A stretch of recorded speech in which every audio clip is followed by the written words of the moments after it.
2 பேதுரு 1ஆம் அதிகாரம் 5, 6, 7 வசனம். இப்படி இருக்க நீங்கள் அதிக ஜாக்கிரதையுள்ளவர்களாய் உங்கள் விசுவாசத்தோட தைரியத்தையும், தைரியத்தோட ஞானத்தையும், ஞானத்தோட இச்சையடக்கத்தையும், இச்சையடக்கத்தோட பொறுமையும், பொறுமையோட தேவ பக்தியும், தேவ பக்தியோட சகோதர சிநேகத்தையும், சகோதர சிநேகத்தோட அன்பையும் கூட்டி வழங்குங்கள். இப்படி இருக்க என்ன ஜாக்கிரதையாயிருங்கள். உங்கள் விசுவாசத்தோட தைரியத்தை, அதை எதுல தைரியமா இருக்கணும் அப்படின்னா, நத்திகனும் பார்த்தோம். விசுவாசம் அப்படின்னு சொல்ற ஒரு பெரிய காரியம். விசுவாசம் வளரணும், விசுவாசத்துல தைரியம் வேணும், விசுவாசத்துல பெருகணும். விசுவாசம் அப்படின்னு சொல்ற ஒரு பாடம். விசுவாசத்துக்குள்ள என்னெல்லாம் இருக்கு? தைரியம் இருக்கு, ஞானம் இருக்கு, இச்சை அடக்கம் இருக்கு, பொறுமை இருக்கு, சகோதர தெய்வ பக்தி இருக்கு, சகோதர சிநேகம் இருக்கு. அப்ப இவ்வளவு அடங்குனா தான் விசுவாசம். விசுவாசம் சொல்றது எல்லாரும் என்ன எதிர்பார்க்கிறோம்?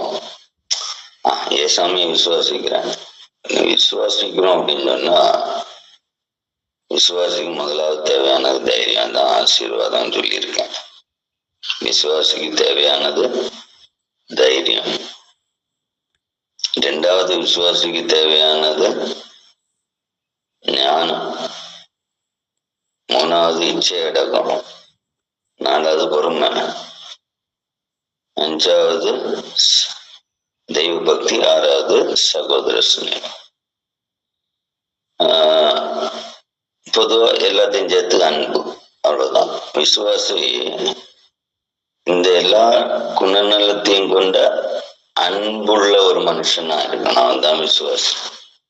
இல்ல விசுவாசி அப்படின்னு சொன்ன உடனே சர்ச்சைக்கு போறேன், நான் பாட்டு பாடுறேன், நான் டெய்லி நினைக்கிறேன், ஜெபம் பண்றேன், நான் டெய்லி வேதம் வாசிக்கிறேன், எல்லாம் தான் செய்யறோம். ஆனா இந்த குணநலத்தோட இருந்தாதான் விசுவாசி. ஜெபம் பண்ணினேன், பாட்டு பாடினேன், எல்லாம் காணிக்கை கொடுத்தேன், இல்லை பள்ளிக்கு போனேன், நாங்க விசுவாசி. அது விசுவாசம் இல்லை.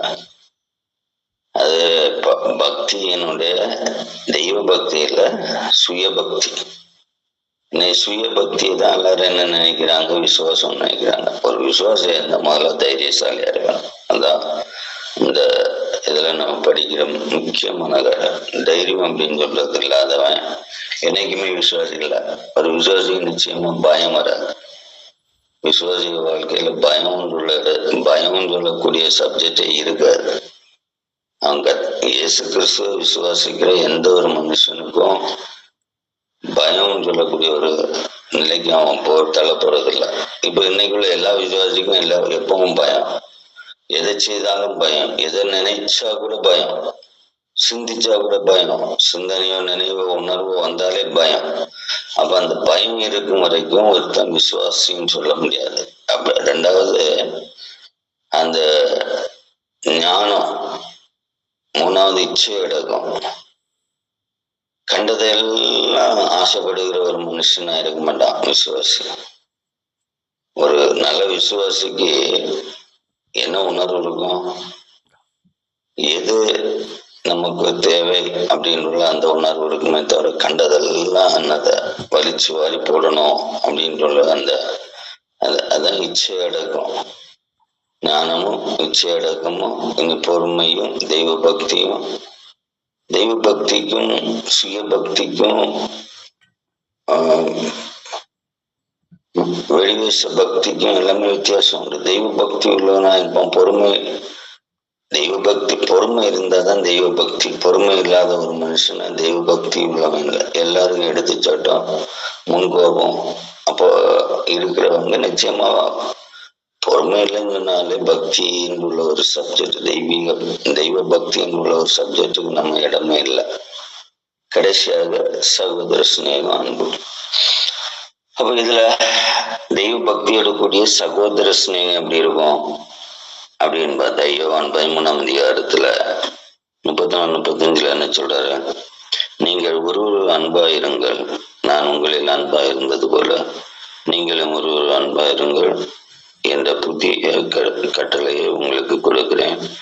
நீங்கள் ஒருவரை ஒருவர் அன்புள்ளவர்களாக இருந்தால் அதில் நீங்கள் என்னுடைய சீசர்கள் என்று அறிந்து கொள்வார்கள். அதாவது அன்பு, சகோதர அன்பு அப்படின்னு சொல்ற ஒரு சப்ஜெக்ட் தான் சீசத்துவத்தை நமக்குள்ள உருவாக்கும். இயேசுவான் ஆண்டவரே சொல்றாரு, நீங்க எனக்கு சீசர்ல இருக்கணுமா முதலாவது. இது கிறிஸ்தவத்துல டினாமினேஷன்ல ஆள் இருக்கும், ஆனா கிறிஸ்துவுடைய சீசர்கள் யாருமே இல்லை. எந்த சபைக்காரனா இருந்தாலும் சரி, அந்த வருஷக்காரன், சீசக்காரன், அக்காவுக்காரன், மாத்தம்மாக்காரன், இங்க யாருக்கும் சீசத்துவத்தை பற்றி தெரியாது, அவங்க டினாமினேஷனை பற்றி தெரியும்.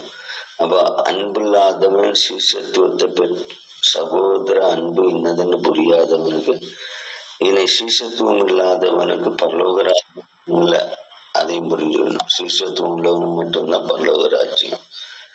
இனி ரோமர் 12:10 என்ன சொல்ல பாருங்க, சகோதர ஆமா சகோதர சிநேகத்துல ஒரு பட்சமாயிருங்கள், கனம் பண்ணுதல ஒரு முந்திக் கொள்ளுங்கள். அப்போ இங்க கனம் பண்ணுதல், அந்த இடத்துல தோல்வி அடைஞ்சுதான் இருக்கிறோம். இனி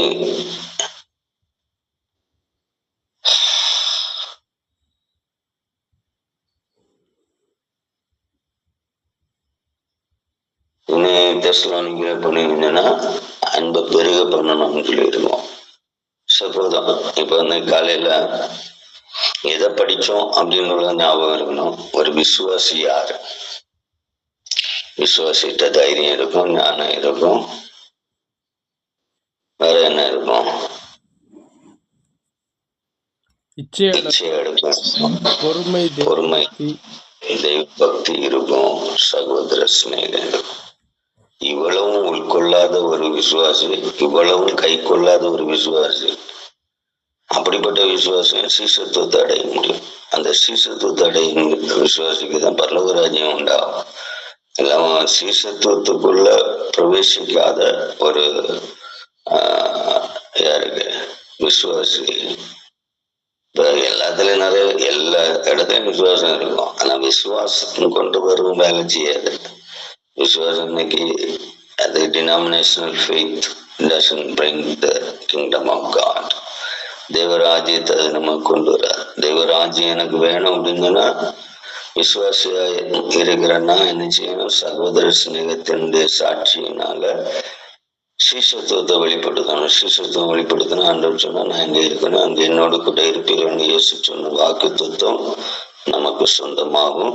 அதை இந்த நாளில சொந்தமாக கர்த்தர் கிருபை செய்யும்படியாய் ஆண்டவருடைய சமூகத்துல நம்ம ஒப்பு கொடுத்து செபிப்போம். எங்கள் அன்பின் நல்ல ஆண்டவரை, இந்த நாள காலை வேளைக்காக நன்றியோடு துதிக்கிறோம், ஸ்தோத்திரிக்கிறோம், வாழ்த்துகிறோம்.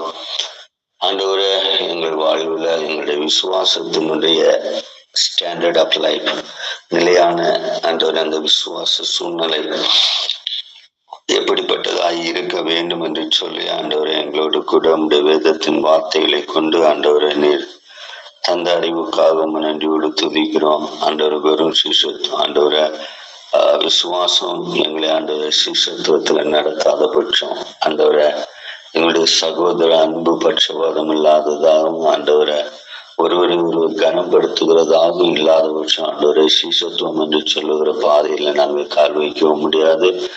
அவைகள் இல்லாதது வரைக்கும் நாங்கள் நித்திய ஜீவனுக்கு உகந்தவர்களாய் மாறவும் முடியாது என்பதை இந்த காலையிலும் எங்களை விளக்கி தந்ததுக்காகவும் நன்றியோடு துதிக்கிறோம்.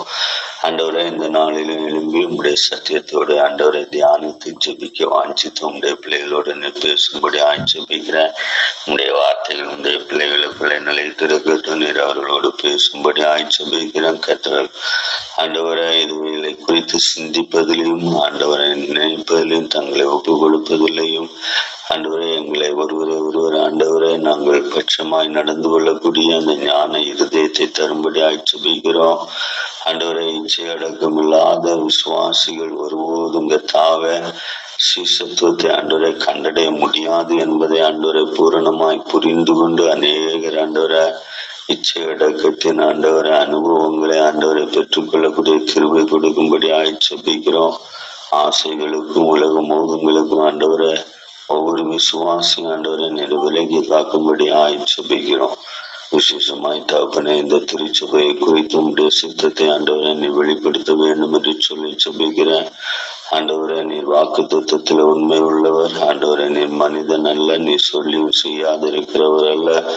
ஆண்டவரே நீ சொன்னீரே இந்த திராட்சை தோட்டத்தை அடிக்கடி நான் நீர் பஞ்சம் ஒருவரும் சேதப்படுத்துவதில்லை என்று ஏசாவிலிருந்து வாசித்த வசனத்தின் பிரகாரம் ஆண்டவரே அதை வாக்கு தத்தமாய் ஆண்டவரே அதை உணரவும் அதை ஆண்டவரை இந்த நாள் வரைக்கும் நாங்கள் செல்லவும் செபிக்கும் எங்களை கிருபை செய்திருக்கிறீ கர்த்தாவே. அப்பா நீ சொன்னீரே ஆண்டவரை லிவியத்தான் என்ற நீண்ட பாம்பையும் கொண்டான பாம்பை நான் ஆண்டவரை அதை அழிப்பேன் என்று வாக்கு தத்துவம் பண்ணினேரே. உடைய வாக்கு தத்துவத்தின் பிரகாரம் எங்களை சோதிக்கும் எங்களை ஆண்டவரை பல விதமான இக்கட்டுகளை கொண்டு விட்டு மேல உள்ள பக்தியிலிருந்து கர்த்தாவே மனுஷ பக்திக்கு வேஷத்தை ஆண்டவரை தரித்து கொண்டுகிற அந்த சூழ்நிலை எங்களை உருவாக்குகிறதான அந்த சாத்தானுடைய எல்லா பாவங்களையும் கர்த்தாவே நாங்கள் மேற்கொள்ளக்கூடிய கிருபைகளை திருச்சபையின் மக்கள் எல்லாம் நீ கொடுக்கும்படி ஆட்சேபிக்கிறேன். ஆண்டவரை திருச்சபையில பல நிலைமையில மக்கள் இருக்கிறது நீர் அறிகிறேன். ஆண்டவரை விசுவாசம் ஆண்டவரை பூரணப்படாத நிலைமையில ஆண்டவரை வியாதி என்றும் வேதனை என்றும் தேவைகளுக்காக உண்மை தேடிக்கொண்டிருக்கிறதான ஜனங்கள் உண்டு. ஆண்டவரை நீர் மனதுருகும்படி ஆட்சேபிக்கிறோம். அதுபோல கர்த்தாவே தொடர்ந்து உடைய கிருபையின் கருத்தை கர்த்தாவே அடியனோடும் ஆண்டவரை அடியார்களோடும் வெளிப்படுத்தும். ஆண்டவரே இந்த நாளில எங்களுடைய வாழ்க்கை சாட்சியின் வாழ்க்கை மாற கிருபை செய்யும்படி ஆட்சேபிக்கிறேன். தொடர்ந்து கர்த்தாவே பாரத தேசத்துக்காக செபிக்கிறோம். தேசத்தில் உள்ள விக்கிரகத்தினுடைய அதிகாரங்கள் ஆண்டவரை பூமியிலிருந்து துடைத்து மாற்றப்பட தேவன் வாசல்களை திறக்கும்படி ஆட்சேபிக்கிறோம். ஆண்டவரை அந்த பூமியிலிருந்து கர்த்தாவே விக்கிரகத்தின் அதிகாரங்களை ஆண்டவரை பூரணமாய் மாற்றவும் ஆண்டவரை உங்களுடைய ராஜ்யம் ஸ்தாபிக்கப்படவும் நாங்கள் செபிக்கிறோம். கர்த்தாவே தொடர்ந்து ஆண்டவரை இந்த இடங்களில் கர்த்தாவே விசேஷமாய் ஆண்டவரை இந்த நாட்கள் ஆண்டவரை பொல்லாததாயிருப்பதை நீங்கள் அறிய காலத்தை ஆதாயப்படுத்திக் கொள்ளுங்கள் என்று சொன்னீர். ஆண்டவரை நாங்கள் வேதத்தினாலேயும் ஜெபத்தினாலேயும் ஆண்டவரை எங்களுடைய சமர்ப்பணத்தினாலேயும் இந்த பொல்லாத நாட்களை ஆண்டவரை நீதியின் பாதைக்கும் பரிசுத்தத்தின் பாதைக்கும் எங்களை ஒப்புக் கொடுக்க கிருபை தாரும். தடைகள் எல்லாவற்றையும் நீக்கி போடு. இயேசுவின் நாமத்தில் ஜெபிக்கிற நல்ல பிதாவே, ஆமென்.